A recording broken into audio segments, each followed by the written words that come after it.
നാം ഇപ്പോൾ കാണുന്നത് പ്രകൃതി മനോഹരമായ കാസർഗോഡ് ജില്ലയാണ്. കാസർഗോഡ് ജില്ലയിലെ പ്രശസ്തമായ ബേക്കൽ ഫോർട്ടിലേക്കുള്ള യാത്രയിലാണ് നാം. ഇവിടെ കൂടുതലായും ചെങ്കല്ലുകൾ ഉപയോഗിച്ചാണ് കെട്ടിടങ്ങൾ നിർമ്മിക്കുന്നത്. ബേക്കൽ ഫോർട്ടിലേക്ക് എത്തി. ഞങ്ങളിപ്പോൾ ടിക്കറ്റ് എടുക്കാനായി പോകുകയാണ്. 15 വയസ്സ് താഴെയുള്ള കുട്ടികൾക്ക് ടിക്കറ്റ് ആവശ്യമില്ല.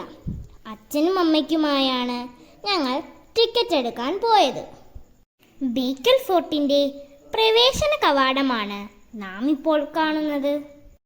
പുതിയ നിർമ്മിതിക്കായി അടുക്കി വെച്ചിരിക്കുന്ന ചെങ്കല്ലുകളാണിവ. കോട്ടയ്ക്കകത്തെ ക്ഷേത്രമാണിത്. അച്ഛൻ്റെ കൈയും പിടിച്ച് ഞാൻ കോട്ടയ്ക്കുള്ളിലേക്ക് പ്രവേശിച്ചു. എത്ര മനോഹരമായ നിർമ്മിതികളാണിവ!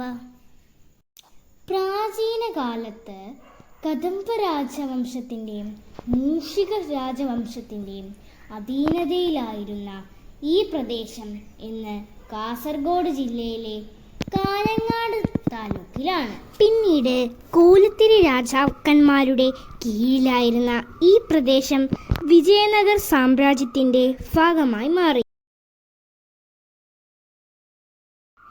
1565 തളിക്കോട്ട യുദ്ധശേഷം ബട്നൂർ രാജാവ് ഈ പ്രദേശം പിടിച്ചടക്കി.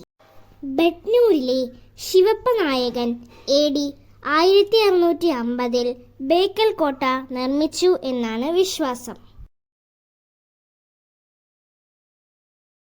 ബേക്കൽ കോട്ടയുടെ മുകളിൽ നിന്ന് നമ്മൾ കാണുന്നത് അറബിക്കടലിൻ്റെ ദൃശ്യങ്ങളാണ്. ചില ചരിത്രകാരന്മാരുടെ അഭിപ്രായത്തിൽ കോലത്തിരി രാജാവ് നിർമ്മിച്ച ബേക്കൽ കോട്ട പിന്നീട് ശിവപ്പ നായകർ പുതുക്കി പണിയുകയായിരുന്നു.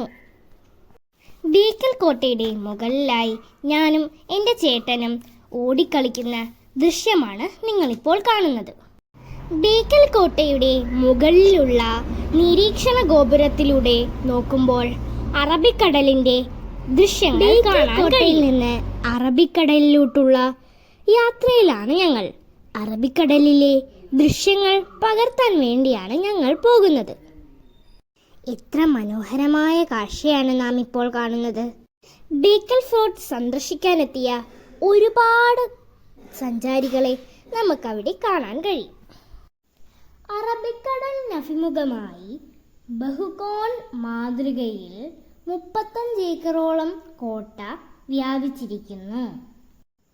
ഫോർട്ടിനകത്തെ കിണറാണ് നാം ഇപ്പോൾ കാണുന്നത്.